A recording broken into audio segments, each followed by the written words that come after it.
नमस्कार दोस्तों, ये निफ्टी का डेली टाइम फ्रेम का चार्ट है और निफ्टी के डेली टाइम फ्रेम के चार्ट पे जो ये कल की कैंडल, ये रेड कैंडल थी जिसमें प्रेशर काफ़ी ज़्यादा था सेलर का और उस लेवल पे क्लोज की जहाँ से अगर ये लेवल ब्रेक होता है तो प्राइस में कुछ दूसरी ही कहानी स्टार्ट हो जाएगी। लेकिन यहाँ पे जो दूसरी कैंडल बनी है, मतलब समझ लो कि ये वो लेवल है जहाँ पे सेलर को स्ट्रगल करना पड़ सकता है। ठीक है, सेलर को स्ट्रगल करना पड़ सकता है उस, और वो स्ट्रगल का ही नतीजा है कि ये कैंडल में प्रेशर सेलर का था, बट वो कॉन्फिडेंस नहीं दिखा कि प्राइस इसके लो को, पिछले कैंडल के लो को ब्रेक करके नीचे क्लोज करे। यहाँ बहुत कोशिश किया सेलर ने, ओपन हुआ, ओपन होने के बाद हाई यहाँ तक लगाया था और हाई लगाने के बाद लो लगाया, लो लगाने के बाद क्लोजिंग भी यहाँ पे इसके जस्ट ऊपर, हल्की सी ऊपर, ओपनिंग से ऊपर थोड़ी बहुत की। तो यहाँ पे रेड में भी क्लोज नहीं हुआ, मतलब कि बायर यहाँ पे थोड़ी बहुत एक्टिव हैं। सेलर तो प्रेशर कर ही रहे हैं नीचे जाने की, बट यहाँ पे बायर भी कोशिश में है कि हम इस लेवल से गिरने ना दे प्राइस को। ये अभी लेवल बरकरार है और देखते हैं कितने दिनों तक बरकरार रह सकता है। अभी कोई पैटर्न, अभी कोई स्ट्रेंथ नहीं दिख रही जहाँ से हम बाइंग कर सकें। बाइंग हम तभी कर सकते हैं ना, या सेलिंग हम तभी कर सकते हैं जब वो चीज़ हमें दिखे कैंडल में, उसकी पैटर्न में, उसकी साइकोलॉजी में। ठीक है, अब सेलिंग का साइकोलॉजी, ये शॉर्ट टर्म सेलिंग थी। इस सेलिंग मतलब ये था कि प्राइस गैप डाउन ओपनिंग हुई और पिछले तीनों कैंडल के लो को प्राइस ने ब्रेक कर दिया था। ये जो भी तीन कैंडल है ना, इन तीनों कैंडल के लो को, अब यहाँ पे अब एक चीज़ देख लो आप, ये जो 1 2 3, ठीक है ना, इन तीनों कैंडल के लो को प्राइस ने ब्रेक किया। अब ब्रेक करने के बाद प्राइस में थोड़ी गिरावट आई। गिरावट कहाँ तक आई? इस जोन के आसपास, ठीक है, जहाँ से प्राइस काफ़ी दिनों तक रुका और ऊपर बाउंस बैक किया था जब भी आया। अब उस टाइम उस पर आके रुकी हुई है प्राइस, उसके आसपास। अब प्राइस को यहाँ पे या तो कुछ दिन तक रुक सकता है, रुकने के बाद मतलब रुकने का मतलब ये है कि प्राइस यहाँ पे स्ट्रगल कर सकता है, सेलर या बायर। उसके बाद वो डिसाइड करेंगे कि हमको ऊपर जाना है या नीचे। ठीक है, अगर ये लेवल टूटता है और कैंडल के लो ब्रेक्स, कैंडल्स के लो ब्रेक होते हैं तो प्राइस में जाहिर सी बात है सेलिंग प्रेशर दिखेगी हमको। अगर यहाँ से प्राइस अगर उठता है और उसके हाई ब्रेक होते हैं तो जाहिर सी बात है प्राइस उठेगी। तो अभी यहाँ पे कोई पैटर्न नहीं दिख रहा कि हम यहाँ पे बाई करें या सेल करें। ठीक है, यहाँ पे कुछ भी नहीं दिख रहा। अभी एक कैंडल क्रिएट हुई है, आगे देखते हैं क्या क्या होता है। ये डेली टाइम फ्रेम के चार्ट के हिसाब से मैं बात कर रहा हूँ। ठीक है, और अगर 15 मिनट के चार्ट को अगर एक बार हम एनालाइज कर लें कि कल क्या हो सकता है, कल क्या बता रहा है चार्ट, तो यहाँ पे तो वीकनेस दिख ही रही है। यहाँ पे भी आप एक चीज़ देखोगे,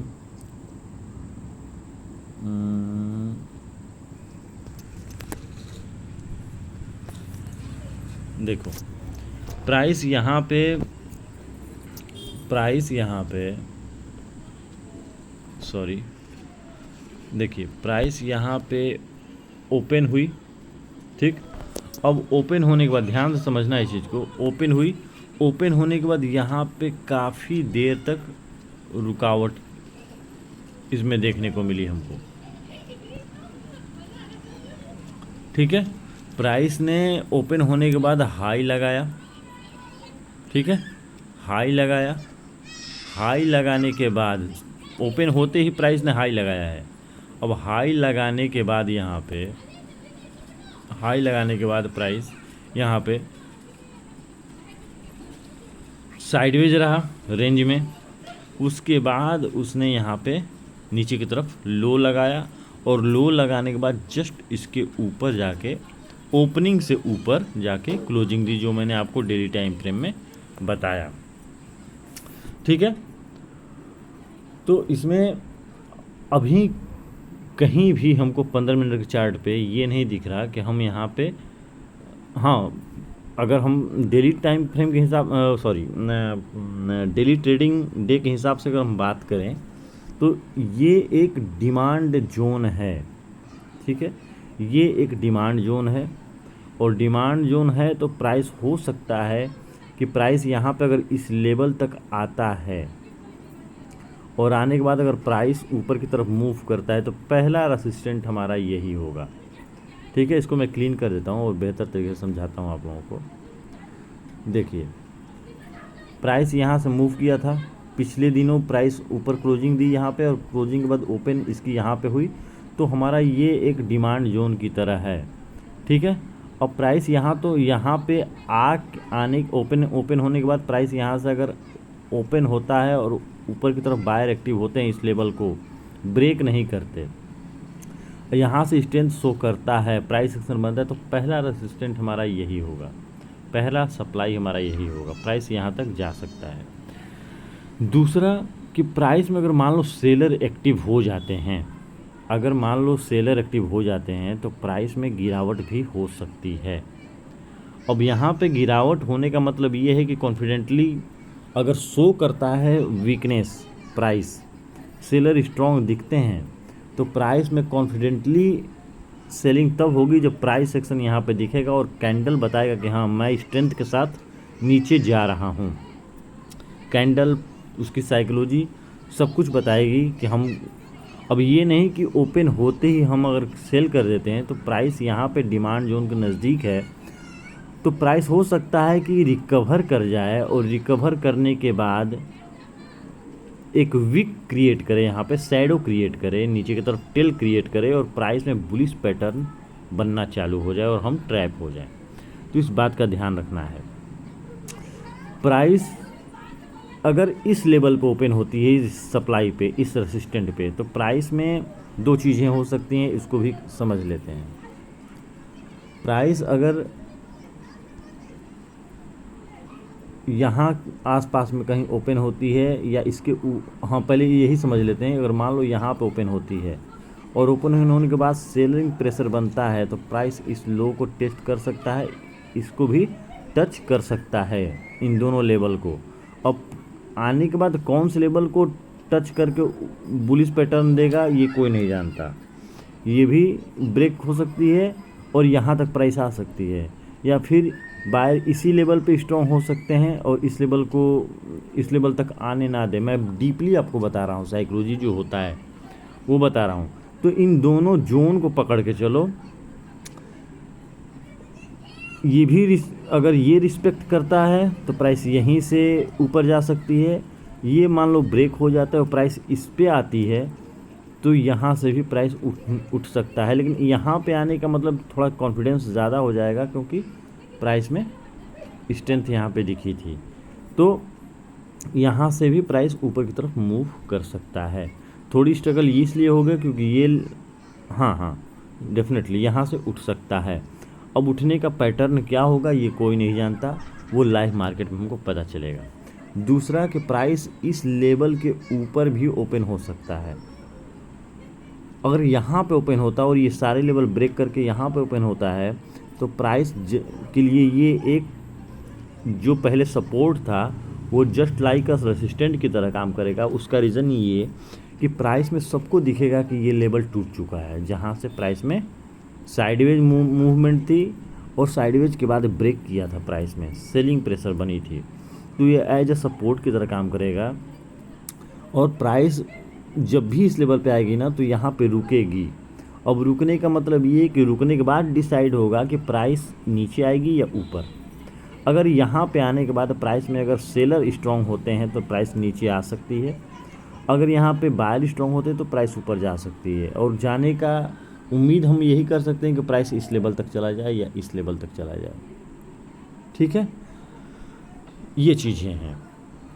अगर गैप डाउन ओपनिंग होती है तो प्राइस इस लेवल पे आ सकती है, इस लेवल पे इतना आप जस्ट लाइक ऊपर के जैसे गैप अप की बात मैंने बताई वैसे गैप डाउन की बता रहा हूँ, ठीक है। अब गैप अप में यहाँ पे बताया था मैं, यहाँ पे भी ओपन हो सकती है प्राइस, ठीक है। गैप डाउन में भी यहाँ पे ओपन हो सकती है। तो ये सारी चीज़ें ध्यान में रखनी है। एक बार मैं गैप डाउन और गैप अप को फिर से बता देता हूँ, ध्यान से समझना इस चीज़ को। हमारे लिए सब रेसिस्टेंट क्या है, ये लेवल है, प्राइस यहाँ से गिरी थी, ठीक है। हमारे लिए रेसिस्टेंट ये भी है, ठीक है। अब प्राइस मान लो कि यहाँ पे अगर ओपन होती है बीच में कहीं या फिर यहाँ पे, तो प्राइस इस पे आएगी।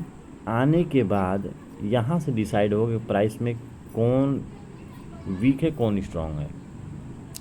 अगर वीकनेस आती है तो प्राइस इस लेवल को टच कर सकती है।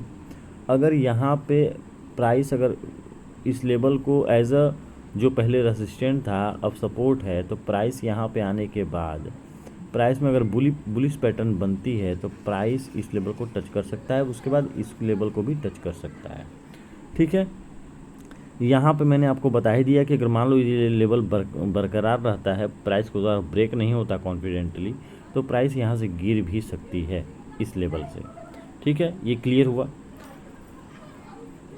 अब अगर मान लो गैप डाउन ओपनिंग होती है, तो गैप डाउन कहाँ पे हो सकती है, या तो प्राइस के यहाँ पे ओपन हो सकती है। अगर यहाँ पे ओपन होती है तो प्राइस में अगर गिरावट आती है तो ये लेवल पे आ सकती है प्राइस। अगर प्राइस यहीं पे पर्टिकुलर ओपन होती है, ध्यान देना, यहाँ पे ना ओपन होकर यहाँ पे ओपन होती है, तो प्राइस में ये देखना है कि प्राइस में कौन स्ट्रॉन्ग है। और प्राइस पैटर्न देखने के बाद अगर प्राइस एक्शन बनता है तो पहला हमारा टारगेट ये होगा, दूसरा अगर ये भी ब्रेक होता है तो हमारा टारगेट ये होगा, ठीक है। ये रही आपका निफ्टी का एनालिसिस 15 मिनट का। अगर हम बैंक निफ्टी पे चलें तो ये रही बैंक निफ्टी की 15 मिनट की चार्ट। इसको मैं डेली टाइम फ्रेम में एक बार देख लेता हूँ।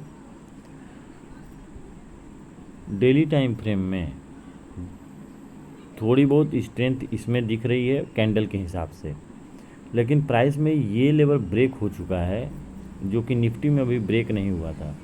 तो प्राइस हो सकता है कल की प्राइस इसके ऊपर ओपन हो और प्राइस उसके बाद इसके ऊपर से प्राइस पैटर्न बनना चालू करे, या फिर हो सकता है कि यहाँ से गिरावट चालू हो।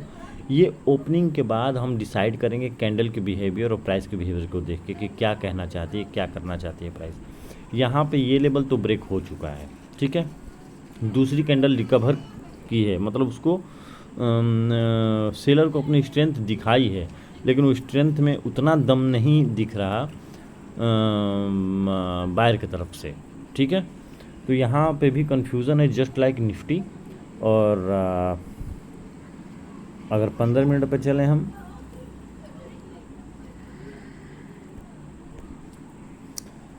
तो इसको मैं क्लियर कर देता हूँ। देखिए प्राइस अगर यहाँ से ओपन होती है और ओपन होने के बाद सेलिंग प्रेशर दिखता है कैंडल का, ठीक है, और ये जोन ब्रेक होता है उसका, ये जहाँ से प्राइस बार बार रिजेक्ट हो रही है ये लेवल, तो यहाँ पे अगर प्राइस ब्रेक करता है इस लेवल को तो प्राइस इस लेवल को टच कर सकता है, ठीक है ना, इस लेवल को टच कर सकता है। अगर यहाँ पे सेलर के जगह बायर स्ट्रांग हो गया और कैंडल की साइकोलॉजी और स्ट्रेंथ दिखती है तो प्राइस इस हाई को टच कर सकता है, इसको ब्रेक भी कर सकता है, ठीक है। समझ में आ रही है बात। अगर यहाँ पे सेलर स्ट्रांग हुआ तो प्राइस नीचे आ सकती है, अगर बायर स्ट्रांग हुआ तो प्राइस ऊपर जा सकती है। ये वो लेवल है, ठीक है, क्योंकि प्राइस यहाँ पे काफ़ी देर तक रुकी हुई है, ठीक है। बायर की कोशिश यहाँ से दिखी है थोड़ी बहुत, सेलर इस लेवल पे जाके थोड़ी बहुत दिखे हैं, लेकिन बार बार यहाँ पे भी रिजेक्शन हुआ है। तो प्राइस अगर इस लेवल को तोड़ती है तो प्राइस नीचे इस लेवल तक आ सकती है, अगर उठती है यहाँ से तो प्राइस इस लेवल को और उसके बाद इस लेवल को टच कर सकती है। अगर हम gap up and gap down की बात करें अगर, और ये भी समझ लो कि अगर मान लो प्राइस ये लेवल और ये लेवल को नहीं ब्रेक कर पाती तो प्राइस कुछ देर और साइडवेज रह सकती है यहाँ पे। अगर गैप डाउन और गैप अप की बात करते हैं हम, तो गैप डाउन और गैप अप में प्राइस यहाँ पे अगर मान लो ओपन होती है यहाँ पे प्राइस इसके ऊपर, अगर यहाँ पे बायर एक्टिव होते हैं तो प्राइस इस लेवल तक जा सकती है। अगर सेलर एक्टिव होते हैं तो प्राइस इस लो तक आ सकती है। ठीक है, simple is that. Gap down की बात करें तो गैप डाउन में प्राइस अगर इस लेवल के आसपास अगर ओपन होती है, ठीक है, ओपन होती है और रिजेक्शन मिलता है प्राइस को, बायर के प्राइस को रिजेक्शन मिलता है बायर की तरफ से, क्योंकि ये सपोर्ट लेवल है। अगर हम इसको देखें मेजर सपोर्ट तो हम कह सकते हैं ये लेवल है, लेकिन प्राइस इस रेंज में घूम रही है, मतलब कि सेलर यहाँ पे हैं और बायर यहाँ पे हैं। तो प्राइस में अगर बायर की तरफ से रिजेक्शन मिलता है तो प्राइस ऊपर यहाँ तक जा सकती है, इसके ऊपर भी जा सकती है। अगर सेलर एक्टिव होते हैं तो प्राइस यहाँ तक आ सकती है। ठीक है, अगर गैप डाउन में प्राइस अगर यहाँ पे ओपन होती है, गैप डाउन में प्राइस अगर यहाँ पे ओपन होती है तो जाहिर सी बात है कि प्राइस ऊपर जिस लेवल को ब्रेक किया है उस लेवल तक जा सकती है। अब यहाँ पे डिसाइड होगा कि प्राइस गिरेगी या फिर उठेगी। ठीक है, तो ये चीज़ें हैं निफ्टी और बैंक निफ्टी में। अभी निफ्टी कह लो या बैंक निफ्टी, इन दोनों में अभी जैसा ये साइडवेज मार्केट में हम ट्रेडिंग क्यों नहीं करते, क्योंकि हमको ट्रेंड और सेलर और बायर का स्ट्रेंथ पता नहीं चलता कि आखिर दोनों चाहते क्या हैं, किधर को मार्केट जाएगी। तो जो निफ्टी और बैंक निफ्टी में दिख रही है उस हिसाब से हमें भी रहना और चलना पड़ेगा। तो प्राइस में अभी कोई पैटर्न, कोई साइकोलॉजी बेहतर नहीं दिख रहा है, इसलिए हम कल देखेंगे कल क्या होता है। ठीक है, बस ये हम लेवल को ध्यान में रखेंगे कि प्राइस में क्या अब यहाँ पे प्राइस क्या कह रही है। अब यहाँ पे एक ये कैंडल बनी थी, अगर ये क्लोजिंग इसकी नीचे के लेवल पे होती और ये ग्रीन कैंडल छोटी सी रहती तो हम थोड़ा सोच सकते थे कि सेलिंग प्रेशर शायद अगर मान लो ओपनिंग होती है तो सेलिंग के बारे में, क्योंकि पोजीशन यहाँ पे क्रिएट हुई है। अब यहाँ पे क्या हुई है कि सेलिंग प्रेशर तो बनी है, लेकिन यहाँ पे नीचे के लेवल से रिजेक्शन भी मिला है। समझ गए, यहाँ से नीचे के लेवल पे रिजेक्शन भी हमको मिला है रेड कैंडल में। अगर कर्सर को देखो तो ये रिजेक्शन मिला है हमको। तो इस बात से हम बोल रहे हैं कि थोड़ा हमको ध्यान देना पड़ेगा, जैसा मार्केट दिख रही है वैसा हमको भी सोचना पड़ेगा। तो बैक टेस्टिंग करो, चार्ट कोई भी आप चार्ट खोल के बैक टेस्ट करो, प्राइस को देखो, समझो लो कहाँ लगा, क्यों लगा, प्राइस की क्लोजिंग यहाँ पे क्यों हुई, कैंडल इस टाइप का यहाँ पे क्यों दिख रहा है, स्विंग पे ये बायर क्यों स्ट्रॉन्ग दिख रहे हैं, सेलर क्यों स्ट्रॉन्ग, मतलब तमाम तरह की क्वेश्चनें जो आपके दिमाग में आ रही हो, प्राइस को देख के समझ के देखो। हाथ पे हाथ धर के बैठने से फ़ायदा तो है नहीं। अगर आपको एज अ ट्रेडर बनना है तो आपको प्रैक्टिस करनी पड़ेगी। तो चार्ट क्लीन रखो, माइंडसेट क्लीन रखो और प्रैक्टिस करते रहो। ठीक है, मिलते हैं नेक्स्ट एनालिसिस वीडियो में। बाय।